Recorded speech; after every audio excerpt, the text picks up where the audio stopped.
오늘 우리에게 주시는 하나님의 말씀은 사도행전 20장 1절에서 12절까지 말씀입니다. 1절 소요가 그침에 바울은 제자들을 불러 권한 후에 작별하고 떠나 마게도냐로 가니라. 그 지방으로 다녀가며 여러 말로 제자들에게 권하고 헬라에 이르러 아멘. 바울을 제거하려는 소요가 그치자 바울이 마게도냐로 떠나게 됩니다. 마게도냐는 빌립보 교회와 데살로니가 교회가 있는 지역인데 이곳에서 바울은 제자들을 권했다고 합니다. 여기서 권했다의 원어적 의미는 격려하다입니다. 바울이 제자들을 격려했다는 것입니다.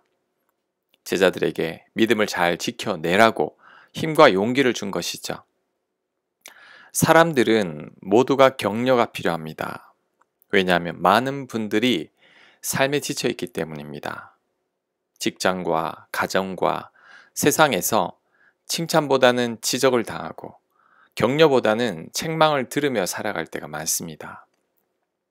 무심코 던져지는 말들에 상처받을 때도 많습니다. 그러니 힘이 되는 말과 따뜻한 말이 필요한 것입니다. 특히 바울의 격려가 힘이 되는 것은 지금 바울은 남들을 격려할 상황이 아니기 때문입니다. 지금 바울은 대적자들의 위협 속에서 살고 있습니다. 바울의 목숨을 노리는 자들도 많습니다. 그래서 오히려 교인들이 바울을 격려해야 합니다. 하지만 바울이 교인들을 격려하고 있습니다. 바울의 이 격려가 교인들에겐 굉장히 큰 힘이 되었을 것입니다. 왜냐하면 나보다 더 힘든 상황 속에 있는 바울이 나를 위로하고 있기 때문이죠. 예수님께서 십자가상에서 어머니 마리아를 걱정하고 요한에게 어머니를 부탁합니다. 심지어 예수님은 당신을 때리고 욕하는 자들을 걱정하며 기도까지 했습니다. 그러니 예수님의 이런 모습에 백부장은 하나님의 아들이라고 고백까지 하는 것입니다. 지금 내가 누군가를 격려하고 위로할 상황은 아니라고 할지라도 따뜻한 말을 건넬 수 있어야 합니다. 용기를 주고 힘이 되는 말을 할 수 있어야 합니다. 그럴 때 내 주변 사람들이 나로 인해 살아나게 될 것입니다. 지쳐있는 누군가가 나로 인해 힘을 얻게 될 것입니다. 3절 거기 석 달 동안 있다가 배 타고 수리아로 가고자 할 그때에 유대인들이 자기를 해하려고 공모함으로 마게도냐를 거쳐 돌아가기로 작정하니 아시아까지 함께 가는 자는 베레아 사람 브로의 아들 소바도와 데살로니가 사람 아리스타고와 세군도와 더베 사람 가이오와 및 디모데와 아시아 사람 두기고와 드로비모라. 그들은 먼저 가서 드로아에서 우리를 기다리더라. 우리는 무교절 후에 빌립보에서 배로 떠나 닷새만에 드로아에 있는 그들에게 가서 이래를 머무니라. 아멘. 3달간 고린도에 머물며 제자들을 권면하다가 바울이 다시 수리아로 가려고 합니다. 하지만 가는 여정에 자신을 죽이려는 유대인들의 모의가 있음을 알게 되어서 배로 가는 것을 포기하고 멀지만 육로로 돌아서 가기로 합니다. 어쩔 수 없이 먼 길로 돌아가야 했던 것입니다. 하지만 그로 인해 많은 자들이 바울과 동행하게 되었습니다.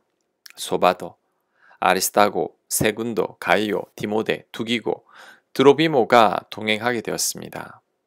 아마도 이들은 바울이 걱정이 되었던 것 같습니다. 하지만 그로 인해 바울은 든든한 동행자들이 생기게 되었습니다. 우리 인생도 이럴 때가 있습니다. 우리 계획대로 안 될 때가 있습니다. 우리 인생에 평탄한 길만 있으면 좋을 것 같지만 실상은 그렇지 않습니다. 얼마나 다양한 변수가 있는지 모릅니다. 가까운 길을 두고도 바울처럼 어쩔 수 없이 멀리 돌아가야 할 때가 있습니다.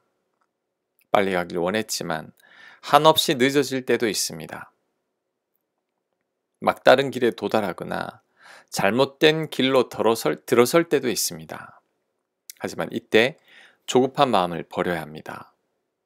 돌아가는 길도 길입니다. 길이 막혔다면 또 다른 길을 발견하면 됩니다. 길이 아닌 곳에도 길은 있습니다. 길이 아니어도 처음 걸어가면서 내가 길을 내면 됩니다.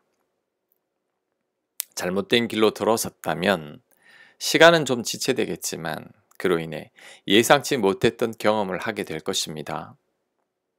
원치 않는 길에서 귀한 사람을 만나기도 하고 미처 보지 못했던 것들을 볼 수 있습니다. 방황한다고 길을 잃은 것은 아닙니다. 탕자처럼 방황을 통해서 자신의 인생 궤도를 수정하기도 합니다. 우리는 방황하고 우회하고 막다른 길과 마주하면서 비로소 내 삶을 돌아보게 됩니다. 그전에는 미처 깨닫지 못했던 내 삶의 소중함도 발견하게 됩니다. 결국 내가 걸어온 모든 길들이 나를 성장하게 하고 나를 만들어 가는 것입니다. 이스라엘 백성들은 한 달이면 갈 거리를 40년 돌아가게 되었죠.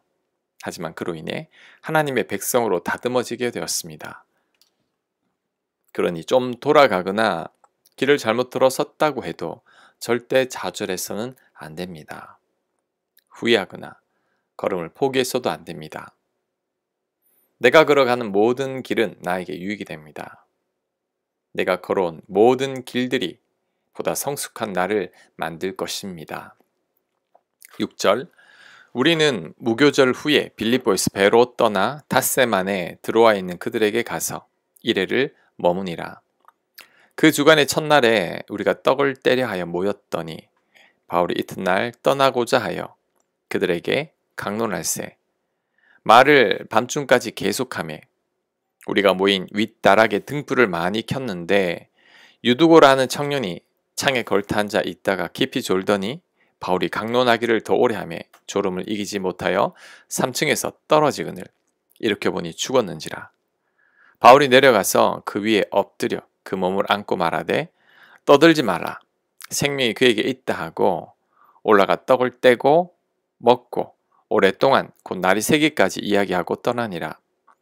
사람들이 살아난 청년을 데리고 가서 적지 않게 위로를 받았더라. 아멘. 바울이 드로아에서 7일간 머무는 동안 강론을 하게 되었습니다. 마지막 날 밤에 바울은 아쉬운 마음에 늦은 밤까지 계속해서 강론을 하게 되었습니다. 그러다 보니 유도란 청년이 많이 피곤해서 졸다가 3층에서 그만 떨어져 죽고 말았습니다. 그때 바울이 그 청년 위에 엎드려 기도합니다. 그랬더니 죽었던 유두고가 살아났습니다. 죽은 자가 살아났으니 이 일로 인해 많은 자들이 위로를 받게 되었습니다. 하나님의 놀라운 능력을 직접 경험했기 때문이죠. 바울도 이 일로 인해 많은 위로를 받았을 것입니다. 자신의 설교에 졸았던 사람이 죽었지만 자신이 다시 살려냈기 때문이죠. 죽은 자를 살리는 기적도 베풀었기 때문입니다. 가만히 보니 바울의 대적자들로 인해 바울이 우회하게 되었지만 그로 인해 얻은 게 많습니다.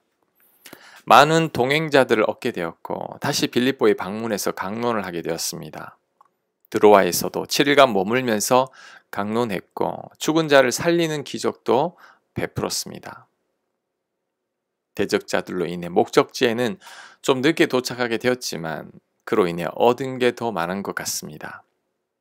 전하 위복이 되었습니다. 모든 것이 합력하여 선이 되었습니다. 이것이 하나님의 놀라운 섭리입니다. 우리들의 인생도 이와 같습니다. 늦춰진 길, 막힌 길, 험한 길을 통해서 우리가 얻는 게 더 많을 때가 있습니다. 새로운 경험도 많이 하게 됩니다. 반면에 넓고 다니기 쉬운 길은 편할지는 모르지만 얻는 게 별로 없습니다. 너무나 순탄해서 별로 얘기할 것도 없습니다. 하나님도 잘 만나지 못합니다. 다윗의 시편이 우리들에게 많은 위로와 힘을 주는 이유는 다윗의 삶이 그만큼 굴곡이 많았고 그로 인해 하나님의 은혜도 많이 경험했기 때문입니다.